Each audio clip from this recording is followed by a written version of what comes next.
नमस्कार दोस्तों, मैं हूं सनी और आज की वीडियो में हम बात करेंगे भारत की नदियों के बारे में।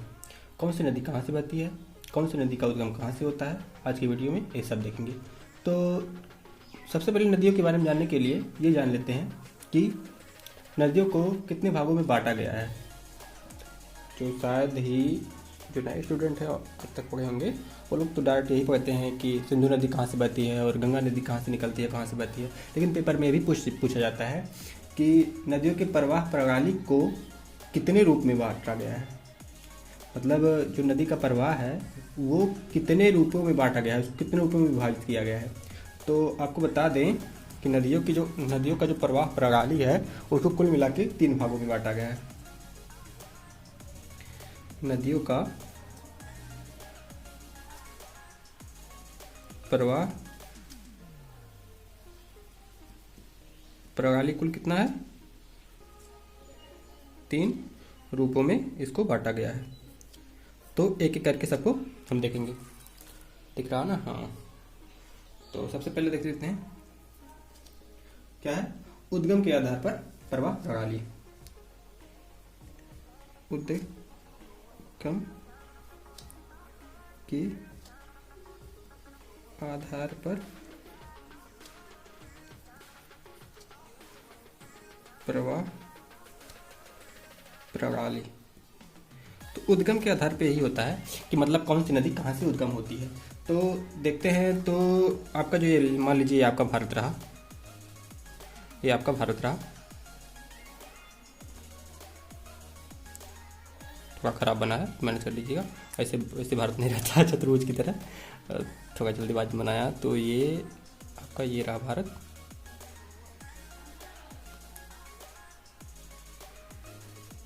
ये रहा, मान लीजिए भारत रहा है मुझे लग नहीं रहा। तो ये रहा भारत। तो उद्गम के आधार पे देखते हैं। तो ये आपका ये रहा, ये उत्तरी भारत हो गया, ये आपका दक्षिणी भारत हो गया। तो उद्गम के आधार पे नदियाँ 2 प्रकार के हैं। एक आपका जो उत्तर की तरफ से बहते हैं, पहला वाला उत्तरी भारत की नदियाँ। उत्तरी भारत की नदियाँ मतलब जो आपके इस वाले भाग में पड़ेंगी वो आपका उत्तरी भाग की नदियाँ हो जाएंगी, और इस भाग में जो बहती हैं वो आपकी क्या हो जाएंगी, दक्षिणी भाग की नदियाँ हो जाएंगी। दूसरा क्या होगा, दक्षिणी भारत की नदियाँ। तो उत्तरी भारत में देख लेते हैं कौन कौन सी नदी बहती है। जैसे आपका इसमें हो गया, ऐड करके देख लेते हैं। सिंधु नदी हो गई, सिंधु तंत्र इसको बोलते हैं। सिंधु तंत्र में आपका जो सिंधु से जितनी भी नदियाँ मिली हैं, जैसे आपका ये ब्यास हो गए हैं, ब्यास सतलज ये सब हो गए, तो सिंधु तंत्र में सब आ जाते हैं। मतलब सिंधु से जितनी भी नदियाँ मिलती हैं उसमें सब आ जाते हैं। तंत्र का मतलब ये होता है कि उसके साथ जितनी भी नदियाँ मिल रही हैं उसके साथ आ जा रही हैं। ठीक, उसके बाद गंगा तंत्र हो गया, गंगा तंत्र। उसके बाद ब्रह्मपुत्र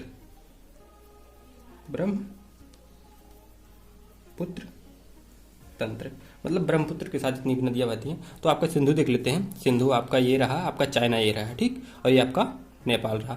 तो सिंधु तंत्र जो है आपका यहाँ से निकलता है, ठीक, और गंगा जो है आपका ये यहाँ से गोमुख ग्लेशियर से उत्तराखंड से निकलता है यहाँ से। और यह ब्रह्मपुत्र आपका होता है, ये भी तिब्बत के प्लेटू से निकलता हुआ यहाँ चाइना से होता हुआ अरुणाचल प्रदेश में प्रवेश करता हुआ, और ये बांग्लादेश में प्रवेश होता हुआ आपका ये बे ऑफ बंगाल में, मतलब बंगाल की खाड़ी में गिर जाता है। गिरने से पहले वो गंगा नदी से मिलता है। ठीक, तो ये सब क्या हो गए आपके, ये सब हो गए आपके उत्तरी भारत की नदियाँ। अब इसके बारे में जान लेते हैं कि उत्तरी भारत की नदियाँ में क्या क्या खूबियाँ हैं, इसमें मतलब कौन कौन सी खूबियाँ पाई जाती हैं। तो सबसे पहले देख लेते हैं, यह अत्यंत नवीन है, यह नवीन टाइप की नदियाँ हैं। नवीन बोले तो मतलब इनका जो उद्गम है या फिर इनका जो ओरिजिन है अभी बहुत जल्दी हुआ है। प्रायद्वीप जो भाग है आपका ये बहुत पहले बन चुका था। जो आपका ये वाला भाग है जिसमें आपका हिमालय आता है ये बाद में बना है। जैसे आप पढ़े होंगे कि पृथ्वी का जब यहाँ पे 33 सागर था और ये महाद्वीप जब जो आपका इंडियन महाद्वीप था वो जाके यूरेशियन महाद्वीप से टकराया था, तो ये जो इसमें मालवा था ऊपर उठ गया था, ये आपका जो आज के जो समय में हिमालय है, हिमालय पर्वत है वही है, तो यहाँ से ही ये सब नदियाँ निकल रही हैं। तो एक तरफ से देखा जाए तो ये प्रायद्वीप जो भाग है आपका प्राचीन है, प्राचीन बोले तो पुराना है, और ये आपका जो नवीन है। तो यहाँ से जितनी भी नदियाँ निकलेंगी वो नवीन ही मानी जाएंगी, नवीन बोले तो नया, ठीक। और इनका उद्गम हिमालय के साथ ही हुआ है, मतलब जब हिमालय जब बना तो इनका ही ओरिजिन हुआ, ठीक। दक्षिण भारत में देख लेते हैं कौन कौन सी नदियाँ हैं। तो दक्षिण भारत की जो नदियाँ हैं जो यहाँ से निकलती हैं और यहाँ से निकलती हैं, तो ये हो गया आपका गोदावरी, गोदावरी। इन सभी नदियों के बारे में एक एक करके फिर से डिस्कस करेंगे। सबसे पहले देख लेते हैं, गोदावरी आपका हो गया, फिर महानदी हो गया, महानदी, ठीक। उसके बाद दामोदर, दामोदर, कावेरी, कावेरी होगा, कृष्णा, कावेरी, कृष्णा, नर्मदा, तापी, ताप्ती इसको बोलते हैं, ठीक। तापी नहीं, तापी दूसरी नदी है। तो जो आपका ये दो नदियां हैं, ये वाली और ये वाली, ये सब कहाँ गिरती हैं? ये आपका इधर अरब सागर में गिरती हैं। यहाँ पे इनसे बना लेते हैं भारत का नक्शा। वैसे अच्छा नहीं बन रहा है क्योंकि मैं बहुत ही स्मूथली और बहुत जल्दीबाजी में बना रहा हूँ, तो कार्टून की तरह बनेगा, तो दैट्स समझ लीजिएगा। देखिए ये रहा आपका बे ऑफ बंगाल, मतलब बे ऑफ बंगाल आपका इधर है, बंगाल की खाड़ी, बंगाल की खाड़ी, और ये रहा अरब सागर, अरब सागर। तो इधर सारा लिखा गया पता नहीं क्या, इधर जो आपका है नर्मदा और ताप्ती इधर गिरती हैं, और इधर जितनी और सब नदियां हैं, गोदावरी हो गया, महानदी हो गया, दामोदर हो गया, कावेरी हो गया, कृष्णा हो गया, ये सब आपका बंगाल की खाड़ी में गिरता है। आइए अब नेक्स्ट देख लेते हैं कि नेक्स्ट वाला किस आधार पे बांटा गया है, नेक्स्ट प्रकार का देख लेते हैं। तो ये तो रहा आपका उद्गम के आधार पे था। नेक्स्ट वाला देखते हैं वो किस आधार पे है। नेक्स्ट वाला देखते हैं तो आपका ये रहा जल प्रवाहित करने के आधार पर। नेक्स्ट वाला देख लेते हैं, दूसरा वाला है जल प्रवाहित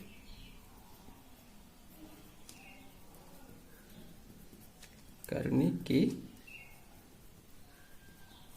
आधार पर, मतलब कौन सी नदी कितना जल प्रवाहित कर रही है, और फिर ये भी देख लेते हैं कि कौन सी नदी किस तरफ प्रवाहित हो रही है, जल किस नदी का। तो इसमें देख लेते हैं, ये भी दो टाइप का होता है, ठीक। पहला टाइप क्या है, अरब सागर में, अरब सागर में प्रवाहित, अरब सागर में प्रवाहित नदियां, ठीक, नदियां। और दूसरा क्या है, बंगाल की खाड़ी में प्रवाहित नदियां, ठीक। अब अरब सागर में जो नदी मुहाना बनाती है अपना, वो अरब सागर में प्रवाहित होने वाली नदियां हो जाएंगी, और जो नदी आपका बंगाल की खाड़ी में मुहाना बनाती हैं वो कहाँ हो जाएंगी, बंगाल की खाड़ी में प्रवाहित नदियां हो जाएंगी। तो इसमें देख लेते हैं कौन कौन सी नदी है। तो आपका हो जाएगा एज करके सिंधु नदी हो जाएगा,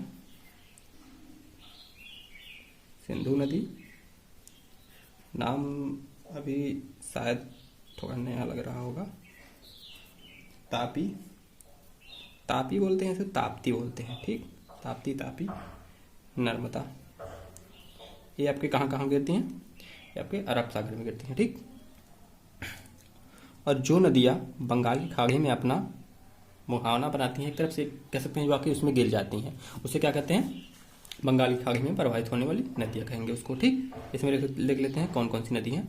तो सबसे नंबर पहला आपका गंगा हो गया, गंगा आके इसी में गिरती है, ठीक। और महानदी हो गया, वही पुराना वाला सब, बस पेपर में पूछता है तो बता दे रहा हूँ। गोदावरी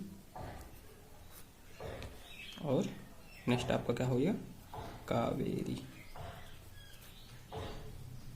कृष्णा भी होगा,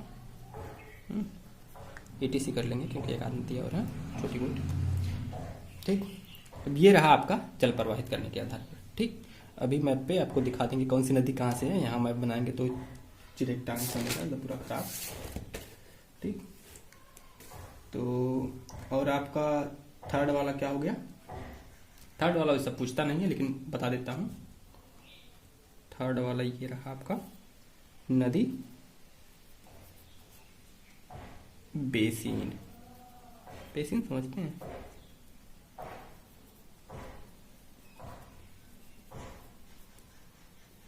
के आधार।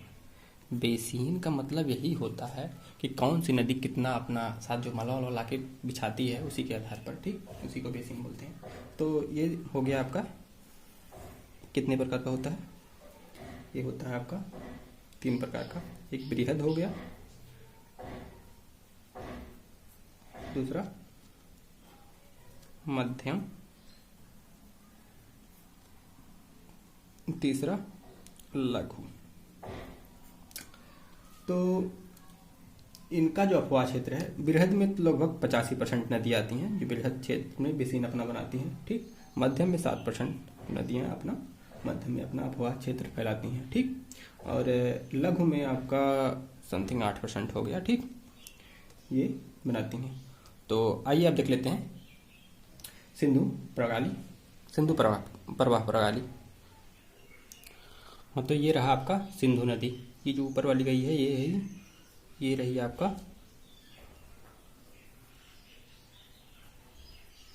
सिंधु नदी, जो कि मानसरोवर झील से निकलती है। ठीक, यहाँ झील है मानसरोवर झील, ये तिब्बत से निकलते हुई और यहाँ प्रवेश करती हुई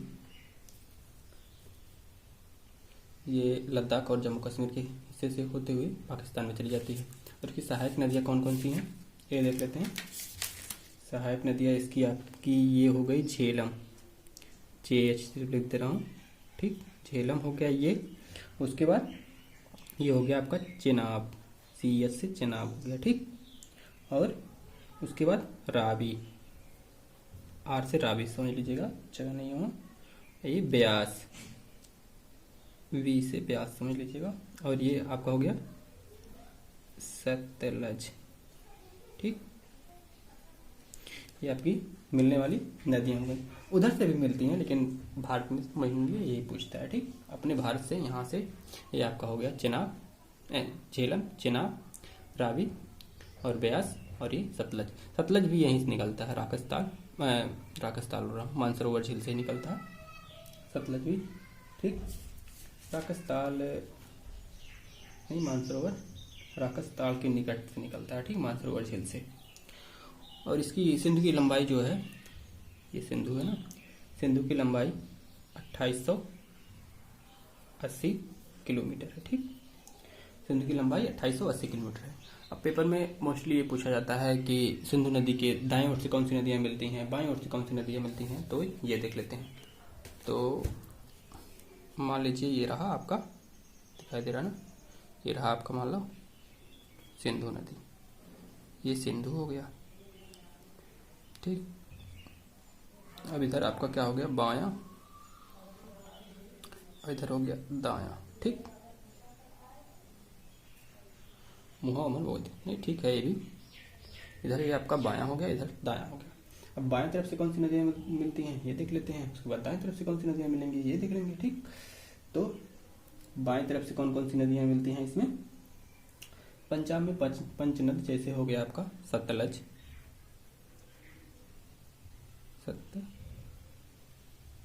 सतलज हो गया। ठीक, उसके बाद ब्यास, ये सब बाएं तरफ से मिल रहे हैं। ठीक, ब्यास, रावी और चेनाब, एक आपका झेलम हो गया। ठीक, दाएं तरफ से देख लेते हैं, दाएं तरफ से कौन कौन सी नदियाँ इसमें जाकर मिलती हैं। दाएं तरफ से नदियों में मिलने वाला आपका श्योक हो गया, श्योक, सियोग है, सियोग है, सियोग, सियोग, ठीक। काबुल, उसके बाद कुर्रम, उसके बाद गोमल, कौन सी हो गया, गोमल, ठीक।